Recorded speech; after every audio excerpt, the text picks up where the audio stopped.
ఒక్కొక్కరు ఒక్కొక్క చేతితో పని చేసి ఒక చేతితో ఆయుధము పట్టుకొని ఉండేది. చూడండి.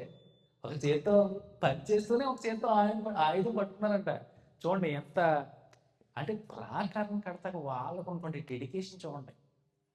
ఆ! ఇది ఈ మంచి పని అన్నారు చూసారా? దేవుని పని. ఈ మంచి పని చేయటకి కట్టుదమ రండి. పూనుకున్నారు నిజంగానే. ఆ! ఏవైనా జరగని ఏదైనా దేవుని పనిది. ప్రాణాలకు ఒక రకంగా చెప్పాలంటే ప్రాణాలకు తెగించారు ప్రాకారం కట్టడం గురించి. అద్భుతం. ఒక చేత్తో ఆయుధం పట్టుకున్నారు. ఒక చేత్తో పని చేయడం ఆపలేదు. ఆ!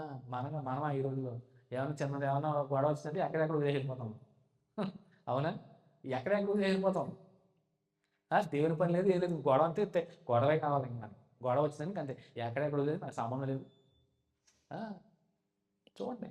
వాళ్ళు ఎంత భయంకరమైన స్థితిని ఎదుర్కోవడానికి రెడీగా ఉన్నా గాని కట్టడం మాత్రం ఆపలేదు. మరియు కట్టువారిలో ఒక్కొక్కడు తన కత్తిని నడుములకు బిగించుకొని గోడ కట్టొచ్చు వచ్చెను. చూడండి కట్టేవాడు పక్కనేమో నడుముకి కత్తిని కట్టుకున్నాడంట. గోడ కడుతున్నాడంట. చూడండి అద్భుతం.